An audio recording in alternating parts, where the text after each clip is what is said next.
Stand down and stand ready. Come on. This guy is a dog whistle about as big as a foghorn.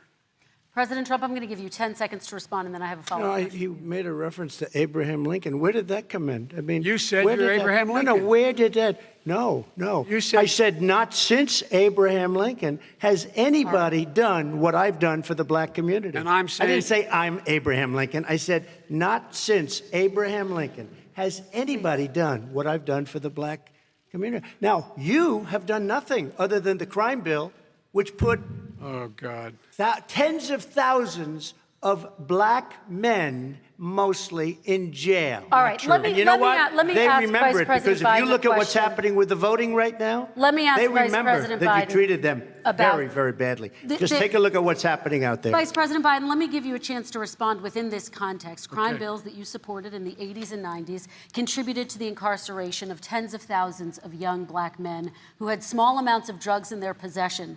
They are sons, they are brothers, they're fathers, they're uncles, whose families are still to this day, some of them suffering the consequences. So speak to those families. Why should they vote for you? One of the things is that in the 80s, we passed 100%, all 100 senators voted for it, a bill on drugs and how to deal with drugs. It was a mistake.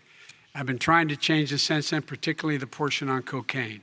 That's why I've been arguing that, in fact, we should not send anyone to jail for a pure drug offense. They should be going into treatment across the board. That's what we should be spending money on. That's why I set up drug courts, which were never funded by our Republican friends. They should not be going to jail for a drug or an alcohol problem. They should be going into treatment. That's what we've been trying to do. That's what I'm going to get done, because I think the American people have now seen that, in fact, it was a mistake to pass those laws relating to the drug. But they were not in the crime bill. But why didn't he get it done? See, it's all talk, no action with these politicians. Why didn't he get it done? That's what I'm going to do when I become president. You were vice president, along with Obama as your president, your leader, for 8 years. Why didn't you get it done? You had 8 years to get it done. Now you're saying you're going to get it done because you're all talk and no action, Jim. We got a lot of it done. We released 38,000. We got 38,000 prisoners left from the. You got nothing done. 38,000 prisoners were released from federal prison. There were over 1,000 people who were given clemency. In fact, we're the ones that put in the legislation saying we could look at pattern and practice of police departments and what they were doing, how they were conducting themselves. I could go on, but we began the process.